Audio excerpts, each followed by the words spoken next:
If you're an indie mangaka or indie storyteller who has a story written, you probably have your plot and everything written down, or just the story itself. But I bet pacing is just an afterthought to you. The greatest story of our era, One Piece, there's not a discussion, is next to perfect, but there's always one criticism you'll hear about the anime, above anything else. The pacing is poor. This is your sign to stop undermining the importance of pacing. Now, the reason we tend to undermine pacing is because we don't really know how to define it. It's kind of vague. You can't put your finger on it, but you just feel it. So let's start by defining it. According to Wikipedia, in literature, pacing is the speed at which a story is told, not necessarily the speed at which the story takes place. This is why I told you it's fake. It is an essential element of storytelling that plays a significant role in maintaining order and interest, building tension, and conveying the desired emotional impact. We can use that. Anyways, that definition didn't help me at all. I found it very ambiguous because you can tell a story at a slow speed by just saying things slowly. I think you see my point. So I would like to describe pacing as how much time it takes to go from an event to an event in a story. The more details and description, the slower the pacing. The less details and description, the faster the pacing. Yeah, you can subscribe. Now, good pacing and bad pacing is not defined by whether the pacing is slow or fast. Good pacing and bad pacing is defined by whether the right speed of pacing is used at the right time. Based on my earlier statements about how much time we spend on an event, the question becomes, when is the right time to use more details and descriptions, and when is the right time to use less details and description? First, we'll talk about when to use fast pacing. When do we want less description? Now, these examples, you've heard them before, but I think now you'll understand why they are here. Action scenes, chases and escapes. These are scenes that require a sense of urgency because, just imagine it's a chase scene. This person needs to get away, and then we spend time describing how a pole vault is. You put your hand here, and then you throw your leg there. No, that doesn't sound like someone who's trying to escape. No, you just go pole vault, and then cross vault, and then upside Jeet couldn't draw vault. I think you see my point. Another example is, high stakes decisions. We get rapid fire thoughts. We see how this person doesn't have a lot of time to think. It's frantic thinking. It's chaotic. That's when to use fast pace. And another good example is emotional conflicts. Because this kind of fast paced dialogue conveys intensity. We're not taking time to filter our brains to think of what to say when we're emotional. We just want to say what we feel. And on the other hand, when should we use slow pacing? When do we need more details and description? Scenes that involve character development, introspective moments that make us understand something more. Think of how much time they spent hyping up the Super Saiyan, because we needed to let it sink in that the reason Goku was the Super Saiyan is because of how he cares about his friends. He had to watch Krillin die, and then we spent the whole 20 minutes episode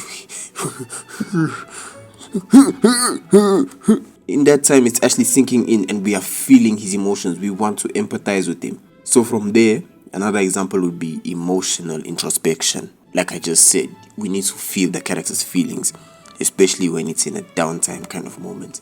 And then other scenes can be resolution or aftermaths. The slower the pacing, the more time we spend on them, the greater the feeling of closure we'll find from them. And my favorite would be world building.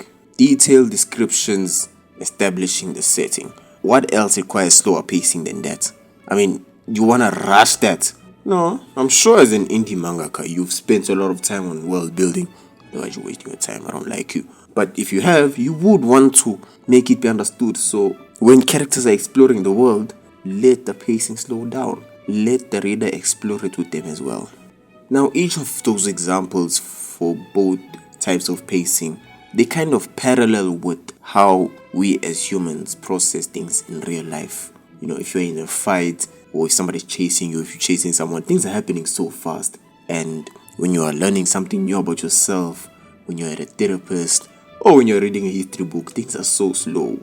Point is, things happen fast when you're intoxicated or anticipating something. I'm not talking about that, obviously. I'm talking about like adrenaline. What's wrong with you? And slow pacing happens when you're alone or when you're learning something. That's when things are happening so slow. All of this fits together with real life. Art is an imitation of reality. So this should be the case. This is not a mistake. That is why it's always been something we can feel, even if we couldn't define it. Because if somebody's, I don't know, in a high stakes situation and things are happening so slow, the stakes kind of disappear. But if everything was rushed, you would actually feel the stakes with them. It's something that you feel because it matches with how things are in real life. If we're in that situation, things would literally be happening just as fast. And also, if you are reading a book, if you are learning something, if you're having some sort of debate, philosophical debate, not an emotional debate. An emotional debate, you'll know it happens so fast, you can't even think of the best response. Then you go home and you're like, I should have said this. But then like a philosophical debate with somebody who's listening, thinking about what they're saying, that happens slow. You can actually think. I'm starting to think that emotionally infused is fast and logically infused is slow. But no, that's not the point I'm making. That's another conversation.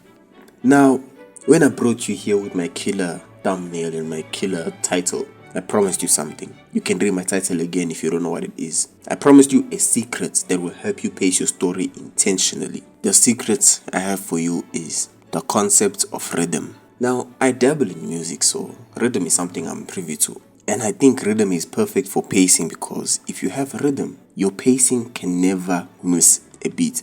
Even in music, rhythm is something we feel as listeners. And now there's a disconnect because musicians themselves, they don't feel music as much as people who generally listen, because at some stage musicians will just want to listen to the song to break things down. I mean, obviously they'll have a higher appreciation for good music. Yeah, a writer will have a higher appreciation for good pacing, but they don't feel the song for what it is. You know, they will listen for certain things. They will try to break it down, and that's what the concept of rhythm is about. If you can throw away your rightmanship and try to put yourself in the shoes of the reader, you will find a rhythm. Now, how do you do this? First of all, let's talk about genres. The genre you are writing is the first clue you have for the audience you have and their rhythm. You will know if you're in romance, the slow pacing is gonna be when the two lovers are spending time with each other or something, I don't know. And you know, if you are like a shonen action mangaka, then fast pacing in the fights. And then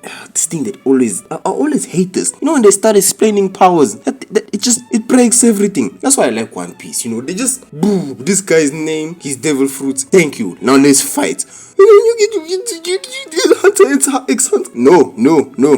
Okay, I'm getting emotional now. I'm sorry about that. Your second clue, if you have already written, is your established story. Because what you've written can kind of program what your readers expect. You can use what you have written to elicit an emotional knee-jerk reaction when you change the pacing for something. Or you can just know that here they will expect a sort of fast pacing. Here they will expect a sort of slow pacing. And what these two will bring, when you combine these two concepts, they will bring your signature. The type of rhythm you use for certain things is going to be your signature. If you're somebody who slows things down for emotional characters, or if you're somebody who slows things down for characters who are getting philosophical, if you're somebody who is fast when there's a big reveal so that you don't give people time to process it because you want it to punch you, or if you're somebody who slows things down so that the realization sinks in slowly like the Titanic. That metaphor sucked. But that's what a signature is, and that's what rhythm has to do with it. You need to decide when and where you will use what type of pacing. You can only do this if you know,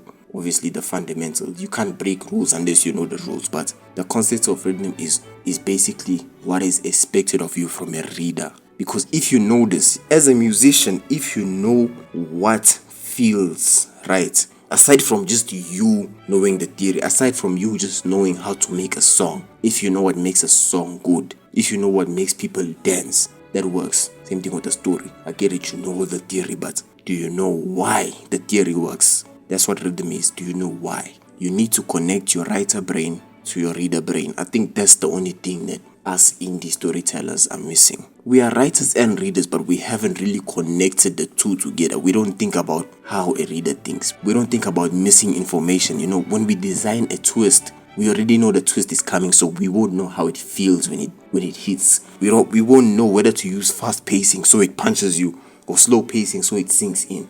But if you understand rhythm, then it's something that you can eventually know. At the end of the day, Pacing is the speed at which a story is told. This is one of your main tools to design tension, emotional impact, and understanding for scenes. This is your primary tool to become effective in the execution of your story, from the notes to the page. And your rhythm is something you can only find by creating a story. So go and write or draw after hearing what I have to say about character agency. This might change how you design plots. And support me on Patreon or by reading my manga.